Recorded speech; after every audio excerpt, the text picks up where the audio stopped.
We're coming to you live from the Built Ford Tough Studio. Boomer Esiason, Greg Giannotti. It's Boomer and Gio on the Fan. Simulcast across the country on CBS Sports Network. And wherever you are on the free Odyssey app, good Monday morning. This is President's Day 2024, which is a big day if you are a president, a former president, if you are a school teacher or a school student, because you generally have the day off, and if you're someone that is looking to buy a mattress or a new car. This is also a very good day for you, as there are sales going on everywhere for President's Day. So this right here is the height of winter. I always think about the apex of winter and then the zenith, if you will, and then when you start going closer and closer to spring, President's Day and President's Day week is it. But we still had a very fun weekend that capped off with Rangers Islanders. They got started off a little bit late because of a sun and glare delay. Like, did anybody think about that beforehand? But it was crazy. The ending was nuts. And depending on what side you were on, it was pure exuberance or pure depression. We've got both of those in the studio today. The exuberance from Boomer, the depression from Peter Schwartz. I watched the whole game. I watched it out with both Ranger and Islander fans. It was definitely fun, and it worked out, and it was a huge success, the Stadium Series. Good morning, Boomer. How are you? Yeah, good morning, Jay. And, maybe I'll go get a mattress today. I don't know. But today's the day to do it. Yes, it is. I will say that the NHL came off unbelievably well after the Saturday night game between the Flyers and the Devils, and then followed up with this game yesterday. Of course, as a Ranger fan, I'm blown away by a couple of things that happened. Number one, our coach pulled the goalie twice. We were down, up a man on a power play, and I just think about Cal Clutterbuck. Unfortunately for him and the Islanders, he had a shot at the empty net, and he missed it. Mm-hmm. And if he makes that, that's probably going to be the end of the game as far as the Rangers are concerned. But it was hard fought. It was playoff intensity. I don't know what's going to happen with the Islanders after this. Maybe Peter will give us a little bit better of an understanding of what's going to happen. Maybe some guys get moved, some guys get traded, which also could include my son-in-law, which is probably not going to be the happiest times of my daughter's life. So, but if he goes and wins the Stanley Cup somewhere, if in fact he is traded, good for him. That's the way I look at it. Right. You got to look at the positive, the silver lining. But it won't be the whole year either. It's a portion of the year. But the point being, these teams are so close to each other. The players are both the Islanders and the Rangers. I know the Islander players a little bit better than I do the Ranger players, just simply because of my tie with Matt and everything. And they bust their ass. They work hard. Unfortunately for them, their penalty kill is just atrocious. And Worse what than happened? hockey. And what happened at the end of this game? Like, you never see this stuff happen. You never see. I mean, you may see an empty net goal, meaning that the team is that pushing is trying to get back in the game, pulls out their goalie, and then they end up scoring, either tying it, or getting one goal closer, like the Rangers did yesterday. But do it twice, you never see that. Yeah. And all I can tell you, 160,000 or so fans showed up at MetLife Stadium. It looked amazing on television. And the reason I did not go, number one, I had my own hockey game yesterday, and number two, how'd you do? Could you imagine? We won. Nice. No, we lost. Actually, you lost? Yes, we lost. Oh wow. Yeah, I mean, whose fault was it? Chicharella. Yeah. I figured. I knew he's got to work out his issues. Yeah, how'd Capone do? He did not play in this game. But I will say that it was a little bit tilted because of two of the players on the other team. They shouldn't have been playing in the game, but that's just the way it works. A legal team? A legal roster? Let's load up because we know Boom's team's coming in, and we don't want him to win. So that's just the way that works. Yeah. But I just like... You didn't go because you had your hockey game in the morning. Yeah, right. And then, of course, the traffic getting out of there last night. I mean, the GW Bridge was jammed. I can't. And again, that's one of the reasons why I didn't want to go, because I knew I was working this morning, and I didn't want to get stuck in traffic coming out of New Jersey. So nobody wants to deal with that, and those that did obviously are diehard fans. That's how Al and Peter Schwartz ended the warm-up show, rather, talking about Peter's just ability to fight through some of these ridiculous commutes to experience these events, and good for him. Like, he can do it. He still has that in him to bring his boys there, and it doesn't really affect him the way it does others, but I couldn't do it. I remember I was talking about last May when I had to get to the Morgan Wallen concert that eventually got canceled and all the different machinations I had. We're going to stay in a hotel. We're going to stay over. And then it got canceled. And I told Gina, I'm not doing that again. I'm not planning it again. I'm not stressing out. You want to go, you can go. I'll get you the tickets. You guys can figure it out. You and 3 of your girlfriends. I'm not going. But Can't deal with it. I know, but There's a television in my house that will show this thing, and I will sit on my couch and I will watch it. But you have to admit, though, it looked unbelievable. It did. It could look great on TV. And for the sport of hockey, there are hundreds of thousands, if not a million of us, who absolutely adore the players who play, love the game itself, and for this to be this kind of intensity, and all 4 teams, by the way, played with that kind of intensity. It just wasn't the Rangers and Islanders yesterday. The Devils and the Philadelphia Flyers played with great intensity too, and I just the whole thing looked great. Now, what was the coolest thing that happened in MetLife Stadium in years? Yeah, I mean, I'm not trying to make a joke. I mean, like it's a fact. Well, the New Eras tour.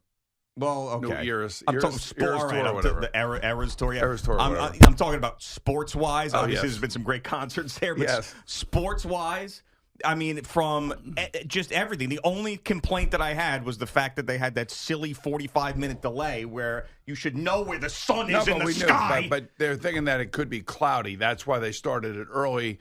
And I talked to Matt earlier in the week, and he goes, if it's sunny out, we're going to get delayed. Okay. Just because of the glare on the ice, it's not good for the goaltenders. And you would think that the glare was in Igor's eyes yesterday, early on in this game as it started. But look, all I can tell you, it was an incredibly, incredibly entertaining game. And when you have one of the teams come back from, 2-goal deficit, and to do it the way that they did it without their goalie in net and with the opposing team missing an open net, I mean, it's just like these things, they don't happen often. Well, they happen to the Islanders, it feels like. They have blown so many leads at the end of these games. About 10 of them. Yeah, that has been their MO. They make a coaching change because of it. It happens on a even larger scale in the biggest game of the year up until this point. I mean, it's tough. I mean, holding on to leads and obviously the penalty kill, they're miserable at it. And that's probably what's going to cost them an opportunity to get to the playoffs and chase a cup when Lou Lamoriello's really tried to go all in. But it was just, that was a miserable loss for the Islanders. The last 2 power plays aren't what I would consider normal penalty kills because the Rangers had 2 more men on the ice because they took the goalie out. Yeah. And that's where you got to score at the open net. 6 on 4, yeah. Right, yeah. And you just have to be able to do that. And it's just, the Rangers season has been filled with comebacks as the Islander season has been filled with collapses. Mucinex. It's comeback season, It's comeback right? season, exactly. I mean, you've been saying this for weeks and months now with Mucinex. I would say that, there was the dreaded 3-goal lead. That is like the moniker. Early in the game, you get a 3-goal lead. The Islanders are 4-1. So all of a sudden now the other team picks up their game. The second period was great.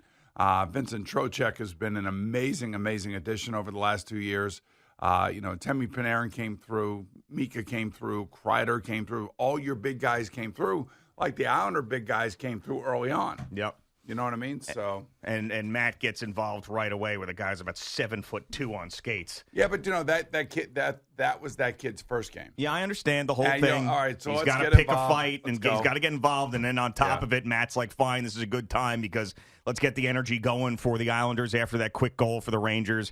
I mean, I understood why on both sides that this happened, but he did get the better of Matt. There's no 2 ways about it. But what are you going to do? You know, Matt, the guy is solid. That's all I can tell you. He put him over, as they say in the wrestling business. Yeah, Matt's a real traditional hockey player. Understands the unwritten rules and always tries to do the right thing. That's all I can tell you. Yeah. And I saw this. You know what I said? The first thing I said when I saw this is what's Winnie doing? There goes 5 minutes of his ice time. Oh, yeah. I'm like, I believe you want to, do this and get everybody going, and I'm sure everybody there loved it. Yeah. But I'm like, there goes 5 minutes of your ice time. Right. I mean, it's going to cost you. It is going to cost you. What happens in those spots? I was wondering, so I know Sydney was at the game, but with no daughter. The daughters did not come. Your grandkids did not go. Right. Because too cold, I would have done the same thing. So at home, and you watch these games on TV, Daddy gets in a fight. Do the eyes get covered? I don't think they were really paying attention. I mean, I think they're I mean, still paying attention when he goes to all the games, watching. She likes that going to the games and stuff, but they don't put it on. If it ain't Bluey on TV, I don't know. Really? Okay. She is. All right, so she wasn't into it watching TV. Like, oh, Daddy's playing this big game. It's not. She's still too young for that. They all had the uniforms on and everything. It's just they're into it of 100%. They may have to change the uniforms now. You never know. They might have to. That's right. I don't know where he would go. It's something let's say I could tell you right now, if he goes to a Boston, which would be a great thing for him, or he could go to a Dallas, who the Rangers have to play Tuesday night. Let's hope that's not like a flatlining game because they put so much emotion into this game. Yeah. He could end up going to Las Vegas. He could end up going to Edmonton. He could end up going. There's not. What about the Rangers? I don't think Lou Lamoriello would send him to the Rangers. Wouldn't that be something? Oh, that would be unbelievable. Wouldn't that be something? That would be incredible. I'd love to see that. As much as I'd hate to see it, I'd love to see it at the same time. That would just be such a conflict. That we could be all in. Yeah, I know, but it would just be so hard for the rest of your family to have to deal with. It'd be great for you, but everybody else would be like, what are we doing? I mean, it's a real push and pull thing going on. And has been for like the last 4 years, but I'm just like, Jesus, guy, put him in a Ranger uniform. But I was the one that counseled him when he left the Maple Leafs. I remember. Yeah. I said, look, it's not time for you to go to the Rangers right now. The Rangers are in the middle of a rebuild, and they stole my ticket money, so don't go there. Go somewhere where you're comfortable and you know the guys that you're going to play with. And being reunited with Casey and Cal was the best thing that happened to him in his career. Right, absolutely. Yeah, and then after that, they went to 2 conference finals. They ended up losing both of them, of course, but they had 2 really, really good years, including the one in the bubble, and just hasn't been the same since. And they're at a little bit of a crossroads here, and it was unfortunate because they were in control. This could have been the turning point for their season. It would have been a trampoline spot for them. You know what I can't wait to see is really like, and maybe it's not going to be good. I don't know if this will gain more fans or not. I mean, it looked great on TV. Both games. I don't think more fans all of a sudden get bred out of this. I think that probably not. You're probably right. I understand that. It'd be interesting to see what the ratings look like on both, Saturday night and Sunday versus this joke of an all-star game in the NBA. I mean, if anybody's watching I couldn't that even watch that. Yeah, I mean, I know it's for kids now, I guess. It's not for guys like us. It just isn't. If you are an older sports fan, watching an all-star game in any sport is just not for us anymore. I mean, this is, and it could, and kids probably, I got a buddy who's got a 10-year-old son who is as into sports as anybody. Like, I mean, every single sport. He probably stayed up and watched 10 years old, probably stayed up and watched every shot of this all-star game and loved it. But for us, it's a joke to us. Now, if you're a kid, you enjoy it. For us, it's a joke. But yes, you're right. Now, as far as the ratings or whatever, that's a tough thing to judge because there's nationally and there's locally. What I know is that the local hockey fan around here bought into this thing and enjoyed the hell out of it. Oh, my God, yes. Enjoyed the hell out of it. And that's what matters to us. And one of the things I was thinking about driving into is that the hockey fan has this sort of an inferiority complex thing that goes on. They always want to fight against the tide and say, look, we're more popular and there's more popular than that.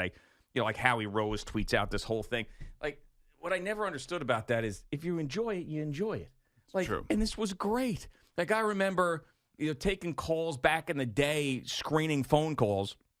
People used to call up and say, why don't you talk more hockey? And then I'd put them on the air, and then they'd spend 10 minutes talking to the hosts about why they should talk more hockey instead of just talking hockey. Yes. And like Joe and Evan would have taken the call. So instead of actually talking hockey on the radio station, you decided to complain about people not talking hockey. So it's a silly thing. Like, I think it's fair to say that this was great. This was awesome. It doesn't have to be anything more of like, this is now going to jumpstart hockey and the rating should be great. This was awesome for the Islander fan. It sucked, the ending. I get it. It was awesome for the Islander fan, the Ranger fan, and the Devil fan was into it as well. It was a tremendous, tremendous day and a memorable moment for a very long time for the Ranger fan. And it was a huge, huge local success here. Yeah, it was. I mean, and for those of us, and I've been going to hockey games since 1968 when the Garden opened and Roger Bear was patrolling the ice. And I fell in love with that sport that day, that first game that I went to,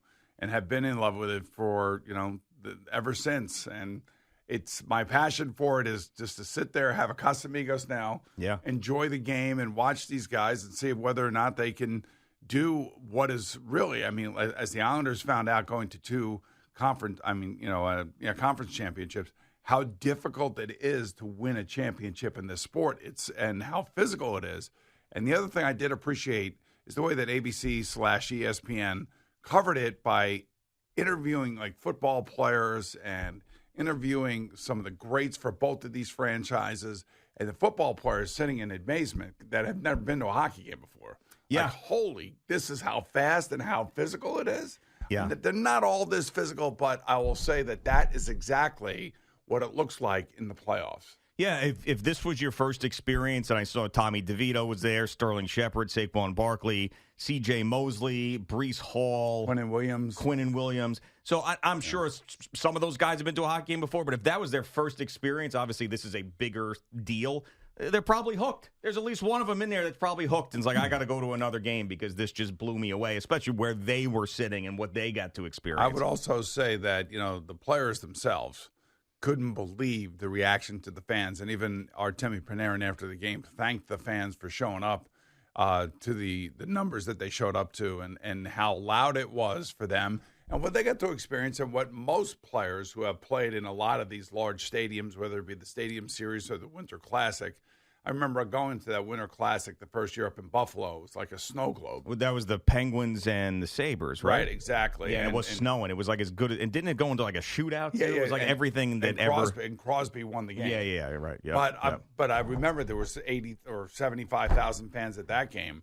And it's I think the 41st or 42nd outdoor game, and they've never had a bad one in terms of attendance. Sure. So there is a place for it. The NHL does it right. They make the stadium look unbelievable. They make the ground look, the field look unbelievable. The ice looks great. And you couldn't have asked for a more perfect day other than no cloud cover, which is what they really wanted because you can't play with the ice glistening with the sun and really impacting the goalies. Because I think then you'd probably have like a 10-9 game. Yeah, which nobody wants, even though it sounds fun. It's not really fun. But it was good. They had a lot of goals. Made it exciting. That was the thing. Yeah, I mean, if I was drawing this thing up as a TV producer, I kind of would have done that script. Like have a crazy comeback like that. And there were more Ranger fans there clearly than there were Islander fans. I mean, it was a nutso scene. At the end of that game. The other thing I will say real quickly is that now they're taking down I believe they're taking down the ice today. Yep. Because now they got to get ready for FIFA. That's right. And they got to roll in the grass in there, and they got to get that all ready for the summertime. And we'll see soccer fans invade that stadium now. That is correct. All right, Boomer and Gio on the Fan and CBS Sports Network. Just getting started on this Monday morning. We got Peter Schwartz in with us today. He's still wearing his Islanders gear after that miserable loss. Did he take a shower? Yes. Did he take a shower? I don't know because I think he's wearing the same sweatshirt as he was in the pictures that he took yesterday. Yeah. So I don't know. Go out there and sniff him.